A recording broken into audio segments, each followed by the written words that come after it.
오늘 본문 말씀은 우리 빌립보서 4장 4절 말씀인 중심으로 우리 항상 기뻐하는 것이 가능할까 하는 제목으로 우리 함께 도전을 받기 원합니다. 항상 기뻐하는 것이 가능할까요?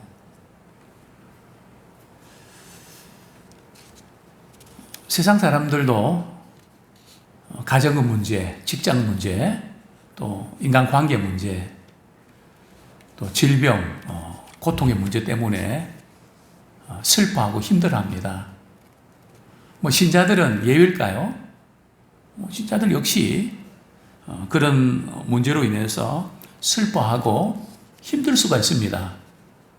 오히려 신자들은 한 가지 더 힘든 과제가 있죠. 어떤 과제입니까? 우리가 영적으로 참 우리가 잘해야 될 텐데 내 영혼의 상태는 왜 이럴까?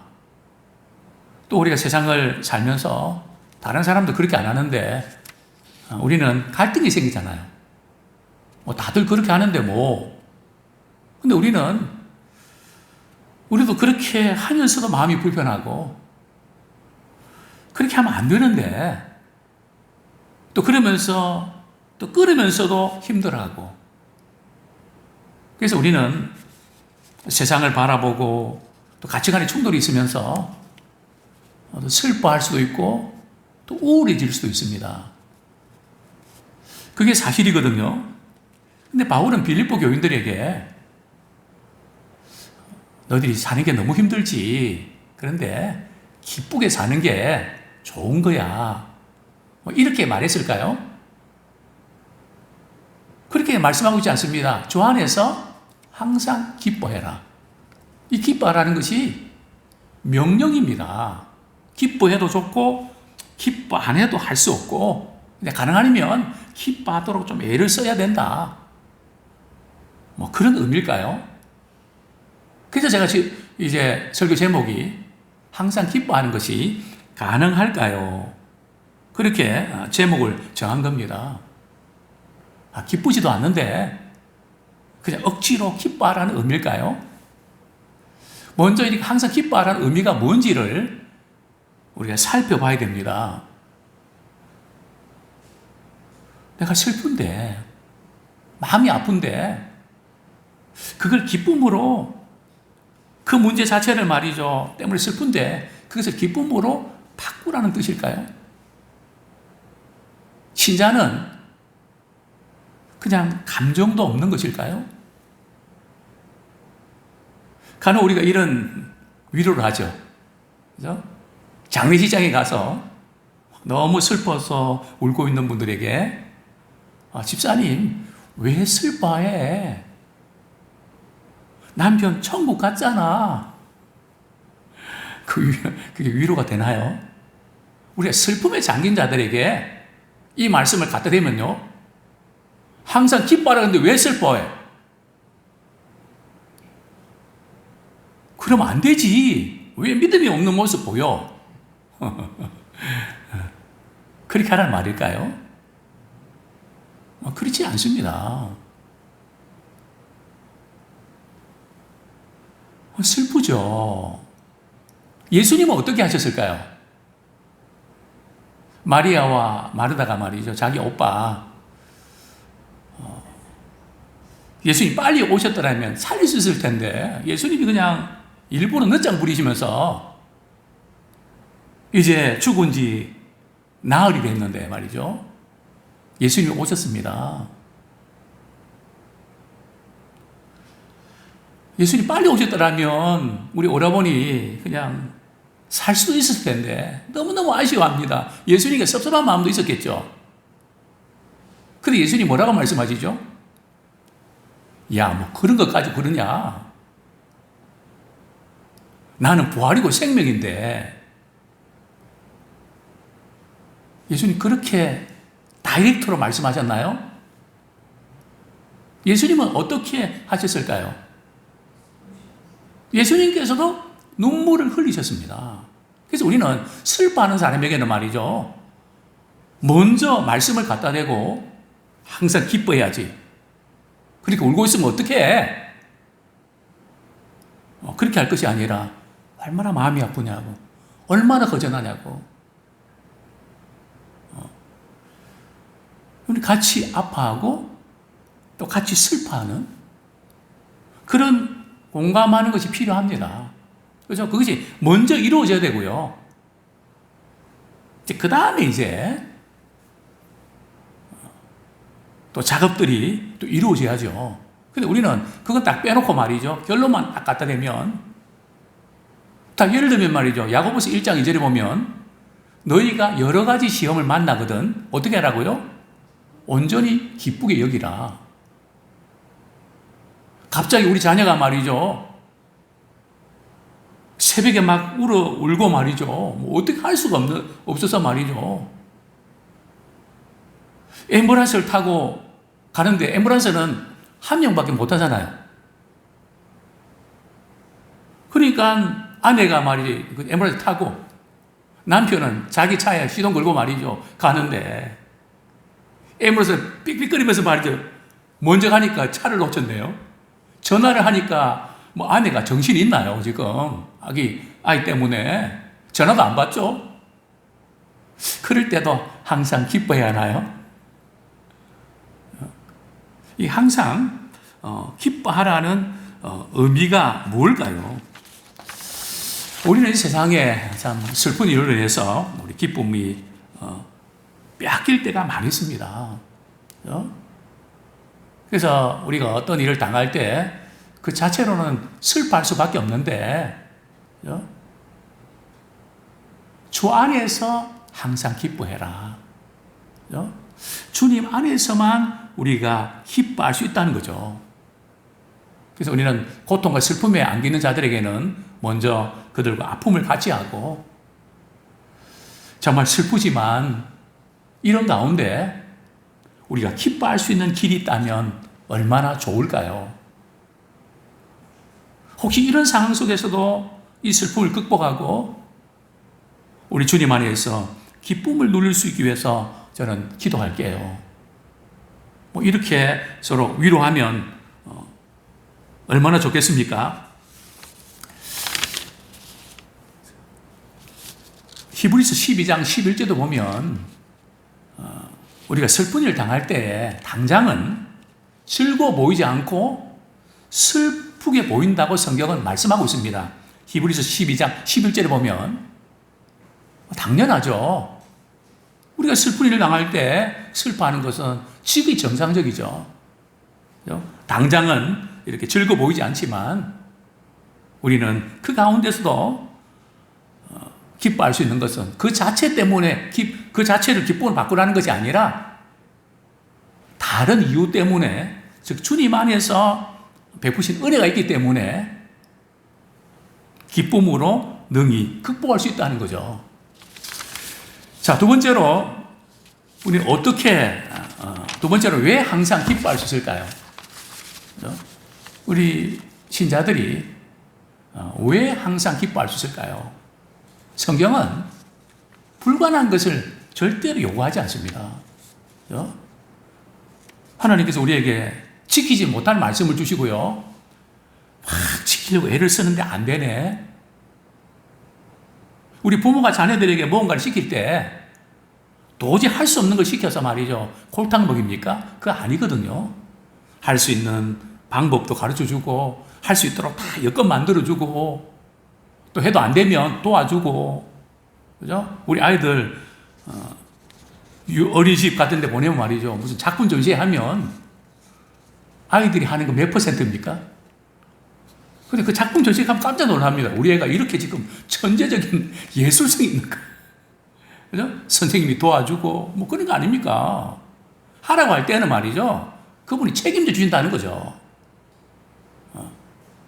그래서 우리는 최선을 다할 뿐이죠.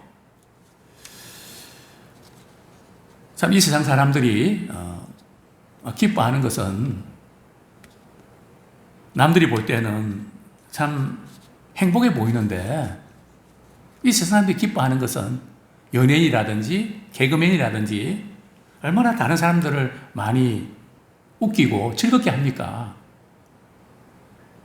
또 우리 성도들 가운데도 어떤 분은 이 교회 생활하면서 참 다른 사람들 해피하게, 그죠? 행복해 해주는 분들이 있죠. 그럼 그렇게 묻습니다. 권사님은, 집사님은 남편 때문에 행복하겠어? 그렇게 이렇게 물어보면 뭐라고 이야기합니까? 같이 한번 살아봐. 같이 한번 살아봐. 무슨 뜻입니까? 가까운 사람은 그렇지 않다는 거죠. 연예인도 마찬가지입니다. 남들 즐겁게 하고 기쁘게 하면서 기쁨이 충만할까요? 다 끝난 다음에 허탈함, 공허감 얼마나 클까요? 그래서 연예인들이 때때로 마약 중독, 알코올 중독, 왜냐하면 그 허탈감, 사실 남들을 웃기기 위해서 자기는 울거든요. 세상 사람들은 얼굴에 기쁨이 있는 것 같지만 그게 다가 아니라는 거죠. 성경이 이렇게 말씀합니다. 잠언 14장 13절에 보면, 잠언 14장 13절에 보면 웃을 때에도 마음에 슬픔이 있고 즐거움의 꿈에도 근심이 있다고 했습니다. 이게 세상 사람들이 누리는 웃음이죠. 웃을 때에도 뭐가 있다고요? 마음에 슬픔이 있고 즐거움의 끝에도 근심이 있습니다. 이게 이 세상 사람들이, 그래서 웃기는 사람일수록 반대인 경우가 많다는 거죠. 근데 우리 신자들은 왜 기뻐할 수 있을까요? 상황과 환경 때문에 기뻐할 수 있는 건 아닙니다. 우리 신자라고 해서 특별히 모두 형통하고 문제 없나요? 아니죠. 제가 목회 30년 하면서 참 성도들이 갖고 있는 여러 가지 아픔들, 슬픔들, 얼마나 큰지, 얼마나 반복되고 계속되는지, 결코 세상 사람들과 그렇게 크게 다를 바는 없습니다. 그러나 우리가 항상 기뻐할 수 있는 것은 우리는 예수님을 믿는 순간에 우리는 죄집을 벗었습니다. 그리고 우리는 자유함을 얻었고 기쁨을 누리게 됐습니다. 우리 모두가 그거 느끼지 않았습니까? 하나님이 나를 이렇게 사랑해 주시고 나의 무거운 죄책감, 나를 억누르는 그 중압감, 거기서 자유함을 얻을 때 그냥 말할 수 없는 기쁨. 저도 이전에도 자주 말씀드렸지만 저는 이 기쁨의 눈물이 한 1년 가더라고요. 정말 주님 안에서 내가 죄사함 받고 은혜 받았다는 것이 얼마나 기쁨지. 그 기쁨이 지금까지 계속됩니다. 제 브랜드가 뭔지 아십니까? 항상 얼굴에 말이죠, 웃음을 잃지 않는. 그래서 목사님의 미소, 카톡 보내면, 설교 카톡 보내면 미소 해놓고 옆표지 나옵니다. 제가 본래 그렇지 않거든요. 주님 만난 후에 참 주님의 사랑을 받고 있다는 사실이 얼마나 기쁜지, 문제가 없어서가 아닙니다. 그 구원의 기쁨이 너무 크기 때문에 때로는 슬픔도 좌절도 낙심도 이길 수 있는 힘을 주시는 겁니다. 그래서 그런 찬양이 있죠. 주 예수 사랑 기쁨 내 마음속에 있네. 나는 기뻐요.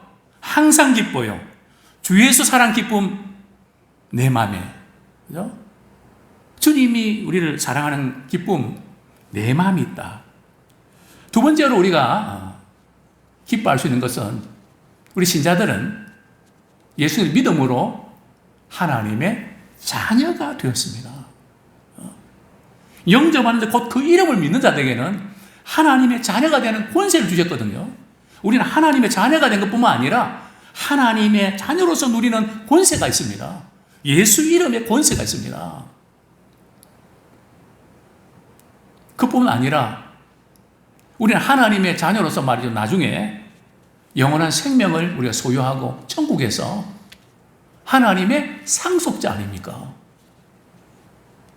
또 우리 주님의 영광을 함께 누릴 그런 우리들 아닙니까? 그래서 우리가 주님 때문에 우리 이 영광을 누리기 때문에 고난도 기꺼이 이기고 기꺼이 당하는 것입니다. 그렇기 때문에 우리는 주 안에서 우리가 기뻐할 수 있죠. 자, 그러면 우리 어떻게 항상 기뻐할 수 있을까요? 우리는 우리 자신이나 환경에서 우리 기쁨을 만들어낼 수 있는 것은 아닙니다. 뭐 좋은 일 없나? 뭐 낙을 누릴 만한 게 없나? 아무리 찾아도 내 자신에게도 또 다른 사람에게도 우리의 상황을 바라볼 때도 더욱 그렇습니다. 오늘 우리 지금 처한 상황이 녹록지 않지 않습니까? 그냥 젊은이들이 이렇게 영끌 말이죠. 투자해갖고 뭐 지금 난리가 나지 않았습니까? 참 이런 모든 상황들, 그래서 우리 자신에게는 기쁨을 만들어낼 수 없습니다. 만들어낼 수가 없습니다. 어디에 기쁨이 있다고요? 주 안에 기쁨이 있습니다. 그래서 성경은 뭐라고 말씀합니까? 주 안에서 항상 기뻐해라. 우리 예수님께서는 내 기쁨을 너희에게 충만하게 하기를 원한다. 그렇게 말씀하셨습니다. 요한복음 8장이죠. 내가 항상 그의 기뻐하시는 행함으로 나를 혼자 두지 아니하셨느니라. 정말 주님은 항상 기뻐하셨습니다. 주님이 하나님께서 늘 함께 해주셨습니다. 그래서 주 안에서 항상 기뻐해라. 우리 주님께서는 내 기쁨, 예수님이 주신 기쁨이 있거든요. 우리 예수 믿는 사람은 어떤 기쁨을 누리는가 하면 뭐 가전제품 사고 좋은 자동차 사고 물론 그것도 기쁨이 있지만 그것은 성경이 말하는 기쁨은 아닙니다. 성경이 말하는 기쁨은 예수님 안에서 생산된 기쁨입니다. 예수님 때문에 누리는 기쁨입니다. 그래서 주 안에서 항상 기뻐하라. 이 기쁨은 우리가 예수님 믿을 때, 하나님과 바른 관계를 맺을 때 이 기쁨이 계속 유지됩니다. 어떻게 참 이 기쁨을 우리가 누릴 수 있을까요? 예수님께서 이렇게 말씀하셨죠. 제자들에게. 내가 너에게 주는 기쁨은 세상의 그 어떤 것도 빼앗아갈 자가 없다 그랬습니다. 세상에서 빼앗기지 않는 기쁨. 우리 이 세상에 있는 모든 것 다 빼앗기지 않습니까? 젊음도 빼앗기고, 소유도 빼앗기고, 또 우리 건강도 빼앗기고. 전에는 안 그랬는데 너무 아쉬운 것이 많고 사랑하는 사람도 빼앗기고 우리는 그렇게 살아가지 않습니까? 근데 주님은 이 세상에 어떤 것도 빼앗길 수 없는 내 기쁨을 너희에게 주기를 원한다. 어떻게 우리가 주 안에서 항상 기뻐할 수 있을까요? 이 기쁨은 우리가 성령 안에서 누리는 기쁨입니다. 오늘 본문을 우리가 자세히 보면 말이죠. 빌립보서 4장 1절에 보면 그러므로 나의 사랑하고 사모하는 형제들 나의 기쁨이요 멸류 안에 사랑하는 자들아 사랑을 다루고 있거든요. 그 다음에 오늘은 우리 4절에 보면 기쁨 항상 주 안에 항상 기뻐하라 기쁨을 다루고 있죠. 자, 그 다음에 7절에 보면 하나님의 평강 사랑, 희락, 평강 어떤 열매입니까? 성령의 열매죠. 우리가 항상 기뻐하는 것은 우리 생각이나 우리 감정으로 되는 게 아니고요. 우리가 성령 충만할 때에 성령의 인도하심을 받고 성령의 충만을 받을 때에 기쁨이 임하는 것입니다. 사랑이 주어지고요. 내가 사랑받고 있구나 이걸 깨닫게 되고요. 그리고 마음속에 주님이 주시는 평강이 있습니다. 그래서 우리 기도하는 사람 또 이렇게 찬양하고 말씀을 사모하는 분들은 우리 주 안에서 항상 기쁨을 유지해야 됩니다. 만약 우리가 믿음 생활하고 신앙생활 하면서 우울한 어떤 것을 유지한다면 물론 사연이나 환경 그럴 수가 있습니다. 너무 힘들게 살고 또 아프고 고통스러우니까 그럴 수가 있죠. 그러나 주님이 우리에게 원하시는 것은 주 안에서 어떻게 하라고요? 항상 기뻐하라. 이는 그리스도 예수 안에서 너희를 향하신 하나님의 뜻이다. 우리가 자녀들을 키울 때 자녀들이 어떤 모습을 보고 싶습니까? 저도 이제 저녁에 이렇게 저녁 기도에 끝나고 이제 개인 기도하고 집에 들어가면 이제 우리 아이들이, 우리 자녀들이, 또 우리 아들이나 며느리가 할아버지 오셨다, 할머니 오셨다. 그럴 때 말이죠. 인상 쓰고 말이죠. 슬퍼하고 그런 모습 보고 싶습니까? 그냥 기뻐하고 좋아하는 모습 보면 피곤이 풀리지 않습니까? 우리 주님이 우리를 보실 때 어떻게 느끼실까? 한번 생각해 보셨습니까? 또 우리가 기뻐할 때 우리를 바라보는 자녀들이 어떻게 영향을 받는지 아십니까? 대단히 중요합니다.